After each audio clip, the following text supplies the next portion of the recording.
I'm in a constant state of, no, why would you do that? You know, throughout the whole show, but I have to keep reminding myself, you know, imagine you are going somewhere and there's a group of people telling you, you know, you can't leave. Because you sure as shit ain't opening those doors. I would feel like they're the crazy ones as a Hey guys, this is Naja Reviews. Today I'm reviewing the hit show From. I have been hooked on this show for so long, since it first came out, but I was kind of watching it before it was super popular, so you know, I was one of the first ones. But let's talk about this episode 2, season 2, episode 2. So I want to start talking about, you know, Boyd and him, you know, interacting with that monster. It would have been so nice if he just didn't care about, well, I'm gonna call him the man that was on the wall. It would have been so nice if he didn't care as much about that man on the wall. I mean, he literally had ribs coming out of his side. Like, you could see his ribs. He's anorexic, malnourished, and he's very much older. So it wasn't worth it to me for him to kind of, you know, be trying to save him, because he's like on his deathbed. You know, I would try to save babies if I was in like an apocalypse or some situation like this, but a really old man that could be dangerous, I wish I could have jumped into the show myself. Now I want to talk about the scene, and by the way, it's still also enjoyable because they can't make everything go the way I want it to go, because it's not going to be interesting. But I'm going to also talk about the scene with Fatima, and you know, she was a little bit stressed out. Julie was stressed out, and it would have been nice if Fatima wasn't as stressed out, because it kind of made it annoying. Like, I remember, like, I was like, would you please stop? Like, I wanted her to have more self-control, because when it came to people like Brick, you know, I felt like he had more control over someone that was already there for so long. You know, his freaking out, his panic attack was understandable, because, you know, he literally is wounded, injured, and he's dying. Now, we found out later. And, you know, he actually did better than me. Oh, sorry, that's a train. He did better than me, because I would have been yelling out help.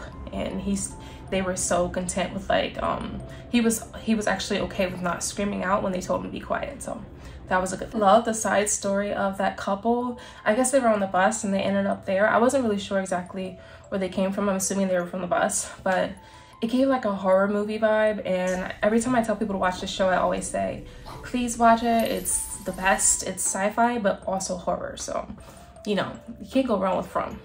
Okay, so my favorite character, not my favorite character, but I love that villain, the creepy smile. I would love to interview him one day, or see someone interview him, because I want to know how he gets into his zone. And I thought it was so creepy when he was like touching the wheel of the bus, like kind of like a baby or like a childlike, but then he turns into this monster. And I love the aspect, because it's like, even though he's evil and he eats people, like, he's still like innocent in a sense. I don't know if that makes sense, but do you guys remember, like, he was like turning the wheel like, oh wow, it's a bus now. I don't know if maybe he was thinking like, I'm gonna take this bus and ram it into that restaurant. But in my eyes, he was like kind of innocent. Like, he was just like, wow, what is this? And then he got distracted by his, you know, cravings. He's been killing it this past the last season and the season already. He's just, his presence alone is just scary. I remember when I first was watching it, and I actually watched it like a little bit before I was going to sleep, and he was in my nightmare. So when Boyd saw those squirmy things on his arm after they got off that little van or whatever, or the trailer, I don't know what it was, but the look that Victor gave him when he saw the worms in his arms, Victor knows so much more than I think that people are understanding. I think Victor knows the person who is over this, the monster that runs this. Like, he is somehow, he may be, I don't think he's immune, but I believe he's been there a long time, and he knows so much more.